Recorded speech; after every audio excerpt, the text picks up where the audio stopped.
В този видеоурок ще разгледаме как да формулираме целите на един проект, как да ги превърнем в конкретни резултати и как да определим индикатори, с които да измерим постигнатото.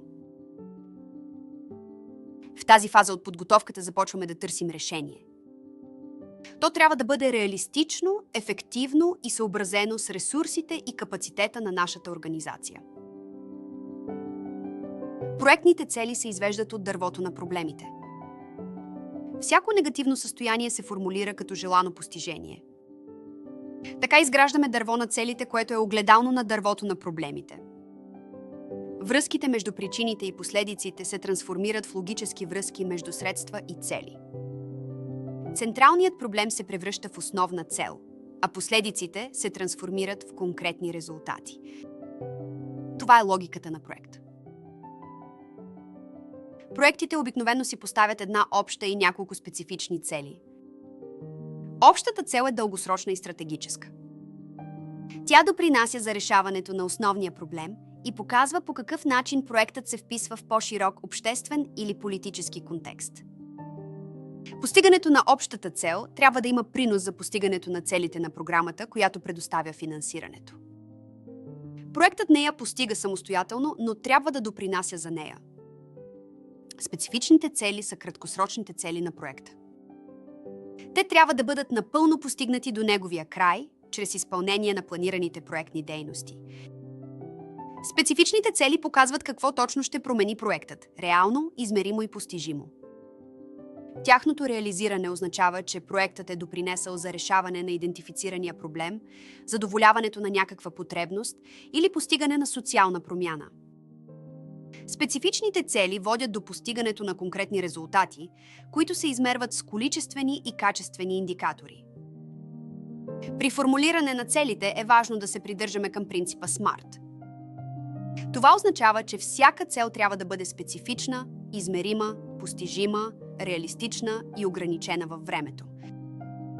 Например, да увеличим броя на младежите, участвали в курсове по дигитална грамотност с 20% в рамките на следващите 12 месеца. Това е цел, която е ясно формулирана и можем да измерим нейния резултат. За тази цел знаем, че е постижима в зададените условия, има смисъл за целевата група и е с конкретен времеви хоризонт. След като формулираме целите, следващата логична стъпка е да определим резултатите, които ще постигнем чрез тях. Всеки резултат трябва да е пряко свързан с специфичната цел. Резултатите могат да бъдат количествени, като брой участници или брой разработени продукти, и качествени.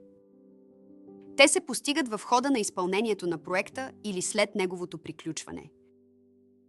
Качествените резултати показват ефекта от проекта. Какво се е променило, какви знания са придобити, дали се е повишила мотивацията, интеграцията, удовлетвореността или социалното включване.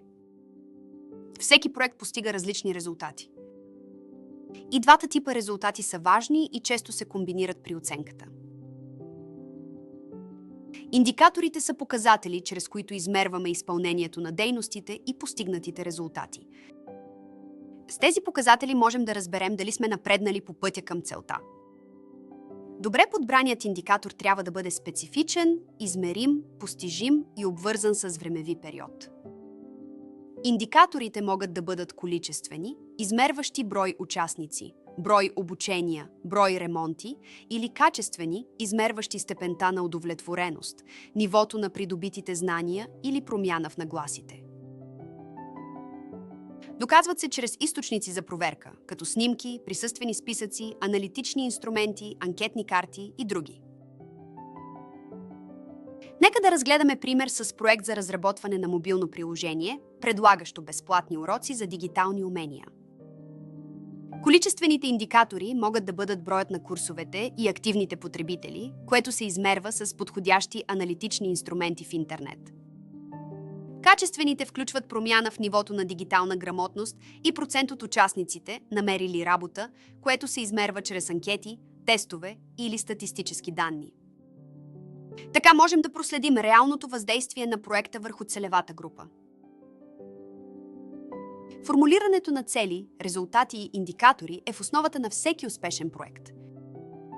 Целите дават стратегическата насоченост, резултатите превръщат идеята в реалност, а индикаторите ни позволяват да проследим и оценим постигнатото.